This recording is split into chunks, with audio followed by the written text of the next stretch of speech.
Olá, amigos e amigas, sou Luiz Rorato, escritor, poeta, etc. E tenho mais um recado importante para vocês. Hoje eu vou falar sobre a justiça ou a sensação de insegurança jurídica e até de injustiça que a justiça nos dá, enquanto cidadãos comuns. Essa insegurança jurídica, proporcionada pelo Poder Judiciário, ela fica flagrante todos os dias, ou pelo menos quase todos os dias, em que vemos notícias sobre manifestações do Supremo Tribunal Federal, por exemplo. Isso já era flagrante lá no tempo do julgamento do Lula e da turma lá do quadrilhão do PT, onde foram condenados mais de 100 pessoas, entre agentes públicos e empresários corruptos e, enfim, que assaltaram a Petrobras, os Correios, o Banco do Brasil, a Caixa Econômica, o dinheiro da poupança do povo que estava parado na Caixa, 600 milhões de reais, depois a Justiça mandou devolver, isso no tempo da Dilma. Assaltaram os fundos de pensão da Caixa, da Petrobras, dos Correios, do Banco do Brasil, toda essa turminha aí, é o mesmo quadrilhão aí do PT e partidos de aluguel associados, digamos assim. Então, tinha uns caboquinhos lá que eram mais fiéis ao presidente que os indicaram e não condenava ninguém, absolvia todo mundo, desde que fosse político, é claro. No mesmo crime tem 12 agentes, o ativo e o passivo. O que paga propina e o que exige propina, o que recebe propina. Então esse cidadão ele era tão parcial, indicado pelo Lula, que ele condenava com veemência o cara que pagava a propina e absolvia o que recebeu. Ora, o que recebeu enquanto agente público, no meu entender, deveria ter uma pena dobrada, porque ele, enquanto agente público, ele ganha muito bem, ganha melhor que a grande maioria dos empresários e teoricamente teria fé pública.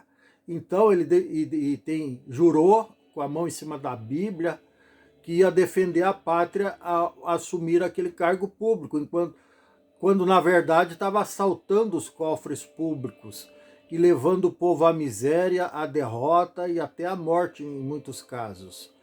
Então, mas mesmo assim esse cidadão lá do STF ele absolvia todo mundo, assim na cara dura mesmo. Ora, quando se trata de justiça e há um crime num colegiado aí de 11 pessoas, se existiu o crime, existiu o agente que executou o crime, existiu a vítima, ou existiu as provas, o dinheiro foi subtraído da Petrobras, dos fundos de pensão, dos cofres públicos, da Receita Federal, dinheiro público foi subtraído, todos deveriam ser unânimes em condenar o agente que executou isso, até porque as provas sempre foram muito robustas nesse caso. Para condenar um cidadão comum, isso a gente vê todo dia nos noticiários também, basta uma declaração falsa de uma pessoa que tenha a capacidade de caluniar, pronto, o indivíduo está condenado. Basta uma declaração falsa de uma pessoa equivocada ou o reconhecimento de uma foto de 20 anos atrás, que a pessoa está condenada, e tem casos que inocentes passaram 9, 10 anos na cadeia. Recentemente, esse ano agora, um coitado, um cidadão que passou 9 anos na cadeia, que foi reconhecido por foto. Existiam provas robustas que no momento do crime ele estava a quilômetros do local do crime, ele estava trabalhando a quilômetros, e nem assim a justiça aceitou os argumentos dele, da defesa dele, e manteve o coitado na cadeia por 9 anos. Só agora ele foi feito justiça, passou recentemente, a questão de dias. Enquanto que um agente público, pelo contrário, existem provas robustas que foi ele que desviou o dinheiro, ele que recebeu o dinheiro desviado, ele que ficou com o dinheiro superfaturado, ele que ficou com a propina.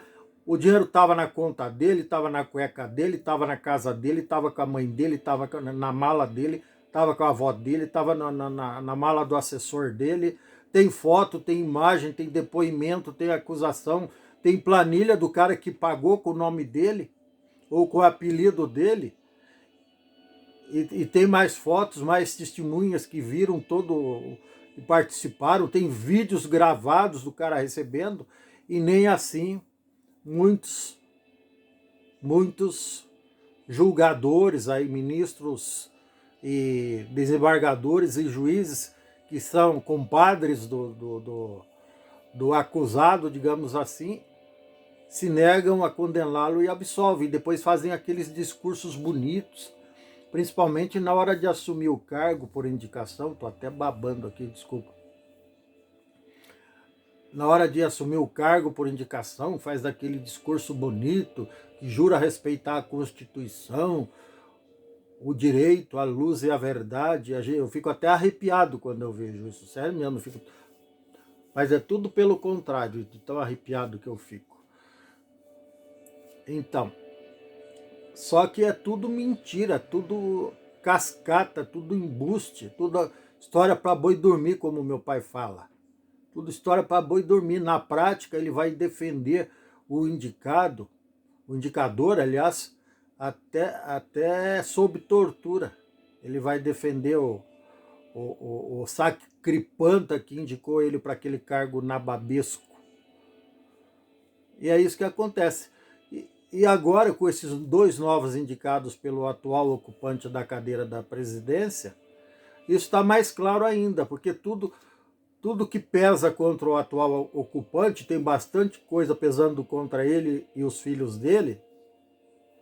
Aquela turma de 0, 01, 02, 00, 03, 04, 05, essa cambada aí. Essa turminha aí, os dois indicados pelo atual presidente, todas as besteiras que eles fazem e que deveriam responder na justiça, os dois indicados absolvem total ou parcialmente. Foi o caso daquele Daniel, um amigo lá dos filhos e do atual ocupante do cargo, essa turma de 0 aí que está ofuscando a política brasileira, cambada de 0 à esquerda aí,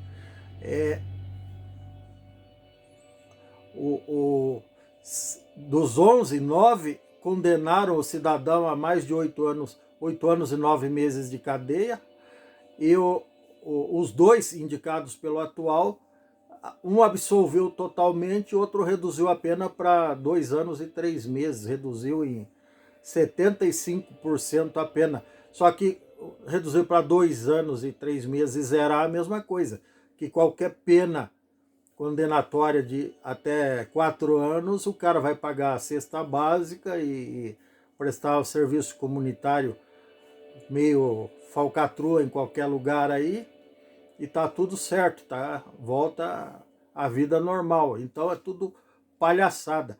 Mas o que eu quero dizer é que ficou mais evidente ainda que os caras que estão lá, especificamente agora no Supremo Tribunal Federal, eles não rezam pela cartilha, pelo menos a maioria deles, da luz, do direito, da justiça e da verdade. Eles rezam pela cartilha do cara que os indicou. Isso está flagrante. Não sou eu que falo, basta prestar atenção em como eles julgam cada situação. Tanto é que um cara desses aí que fez campanha para Dilma, depois do Supremo, depois do Lula ser condenado em primeira e segunda instância, a mais de 20 anos de cadeia, com provas robustas de todo tipo, dessas que eu citei agora há pouco, aí o cara resolveu, pura e simplesmente, para beneficiar o cara que o indicou, resolveu anular a condenação e as provas. Ora, se não há prova, não há crime. Essa é uma máxima do direito. Na prática, ele inocentou o indivíduo. Só que o indivíduo, todos sabemos que não é inocente. E agora isso facilitou com que esse indivíduo ache que tem direito de voltar para a presidência. Só que ele não foi inocentado, oficialmente ele não foi inocentado, mas ele teve uma benesse, digamos assim, do STF, que primeiro numa decisão monocrática e depois houve um mini colegiado de 5 dos indicados por ele também, ou 4 pelo menos, ou por ele ou pela sucessora dele, pela Dilma, que mantiveram a decisão monocrática do primeiro, até porque, obviamente, havia um acordo entre eles de fazer isso. Depois eles só tornaram público o insulto à nossa inteligência de simples mortais que não passamos de otários perante essa gente aí. É isso. Somos os otários da vez. E agora a gente tem que engolir Lula ou Bolsonaro, né? Quer dizer, se correr o bicho pega, se ficar o bicho come. Ou seja, estaremos, em outras palavras, entre a cruz e a espada. Entre o demônio e o capeta. Desculpa a expressão. É isso. Infelizmente. Esse é o Brasilzinho, republiqueta de quinta, que não vai para frente nunca por conta desses coronéis aí, do judiciário, do executivo e, lógico, com a bênção de muitos coronéis do legislativo, cujos presidentes são amigos do rei também. Beleza? Se você gostou, dê um like, dê um joinha, inscreva-se no meu canal, é bem fácil. Só bater o dedinho ali naquela tarjinha vermelha escrita inscrever-se ou inscreva-se, que está tudo muito bem.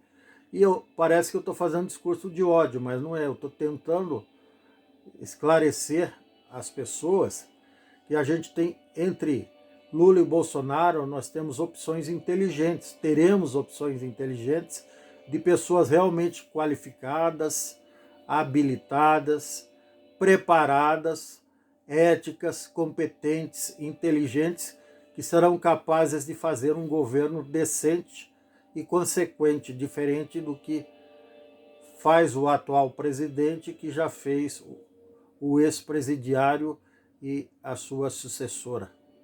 É isso. Um abraço a todos.